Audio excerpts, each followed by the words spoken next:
Hello and welcome to my channel. My name is Lynn and today I am crafting with the latest release from Scrappiness. This die set is called Let's Go Camping and it's fabulous for scene building. So what I've done here is I actually cut out I think just about every element that you get in this die set, which has a lot of different layering dies. And I cut it out of just plain old white, but I've actually stuck it onto, you can stick it onto anything that is a little bit grippy. So I'm trying out this scrapbook.com sticky mat here. It's very low tech and I think it's great for a lot of different things, but what I am using it for is to hold. I don't want to actually pop out my die cuts just yet. I want to hold them in place so that I can just color right onto it. And that way I can color right off the edge of the die cut and I don't have to worry about putting the die cuts under another piece of paper, for example. I can just color off the edges. And everything is going to be held in place until I'm ready to kind of pop those little die cuts out. And so this is a great way you could always cut everything out of solid color cardstock, but if you like to color, this is a great way to do your coloring, to just die cut everything out of white and then leave it in that a piece of cardstock before you pop it out and just color it. And then once it's all colored in, then you can pop it out. And so I've got in this set, you've got some trees, you have a few layers to create a tent, which is kind of cool. And you even have little things like a signpost with the arrows and a campfire. That one's pretty cool. It's got 3 layers to it.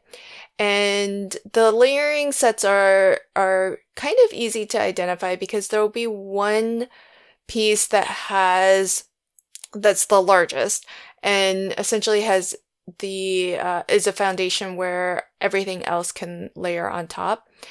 And then you'll see there are other pieces like the tent. I think there are 3 or 4 different pieces, which is pretty cool. Gives you a lot of detail, a lot of dimension, and you don't necessarily have to color all the way inside if you know it's going to be covered up.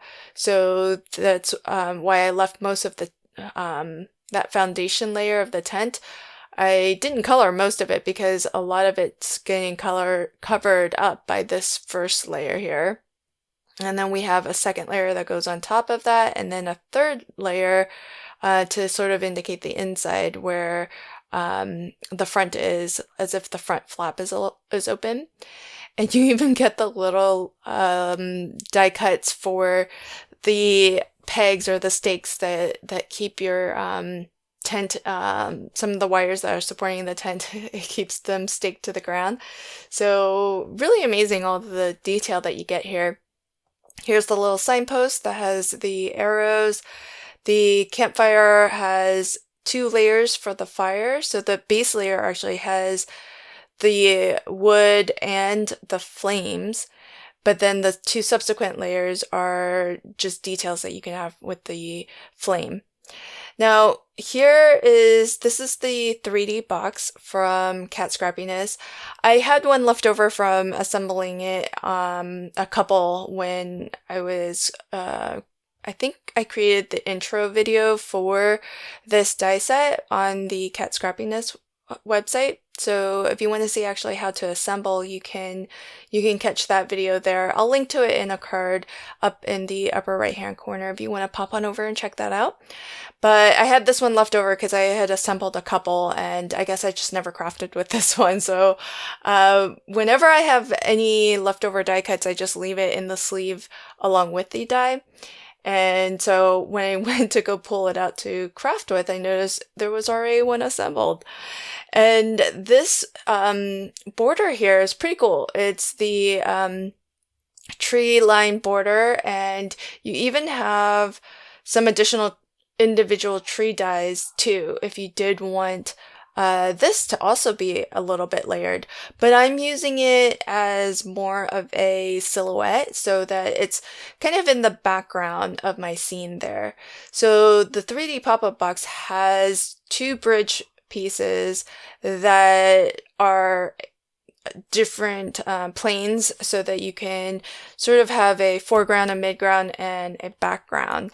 And so what I've done is I went ahead and added another little bridge piece. So with the 3D pop-up box die set, you actually get multiple different scenes that you can create based on these little bridge pieces. So there's one that's hills, which is where I pulled this piece from. And there's one that's waves also. So if you wanted to create a 3D pop-up box that has is sort of an underwater scene, you could do that. But I thought this went really well with the tree line as well, because the tree line has some rolling hills to it as well. And so initially I didn't have that bridge piece in there, but as you can see, there's plenty of ways you can configure the 3D pop-up box. So you can add as many bridge scenes as you'd like. And I wanted to add this extra one so that I can have a bit of a mid-ground scene where I'll have my tent and the trees that I actually colored in. So the colored in trees are going to look a little bit different from the tree line, but I'm okay with that because the tree line's meant more to be a silhouette in the background. And so the colored in trees have a little bit more detail to them, and close up, maybe they have a different color to them. So I think it kind of works in this scene. And that's one of the reasons why I actually did want to add an extra bridge piece so that I can get sort of different perspective and different sort of viewing planes. Now, to add elements to your pop-up, you can use anything as your pop-up stand. I am using acetate just in case some areas might be visible, but you could use solid color cardstock if you don't have thin elements that you think might expose the pop-up stand. But acetate's always a really good bet, especially it's especially great for if you actually want things to appear as if they're hovering. And so I just attach one end of the pop-up stand to my die cut, and then what I like to do is a bit of a dry fit of everything, just so that I know what elements, which elements will actually fit on the scene, and have an idea for where I want everything to go. And once I have a good idea of what I want to do, then I'll add some adhesive to the bottom of those stands and then peel those off and actually stick them onto that bridge piece. And the fun part of these pop-up boxes is just decorating and creating your scene. So lots of fun little elements in the Let's Go Camping die set to create a really fun scene. Now, this is part of a summer release, which is when probably most people go camping, but I thought it would actually be kind of fun to set this in the winter. And so that's why I chose the kind of snowy background pattern paper. It's actually from a slimline paper pad, but it happened to work out really well for this box. And so even though, yes, the die set is releasing as a summer release, that doesn't necessarily mean you only, have to use it for the summertime. Because I think there are some people who enjoy camping all year long. And so with the tree line, it just makes me really think about evergreen trees and wintertime. And so that's sort of why I went with that pairing. And I was just curious to create a scene that is a little bit different than how you might see this die set being used in your more kind of typical warmer summer camping scene. And I think it works. Let me know what you think. And the signpost is pretty cute. You can even write a little something on there. It's not super teeny tiny. I think there's space enough where you could even write something if you wanted right onto those arrows. But here's a close-up look at the pop-up box, and it's got a lot of dimension to it.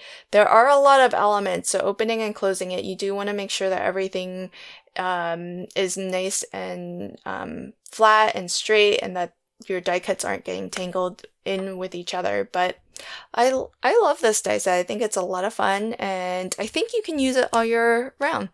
So I hope that you enjoyed this video. If you did, let me know what you think of it in the comments below, and let me know if you've ever gone camping in the winter. Thanks, and until next time, happy crafting and have a fabulous day. Bye.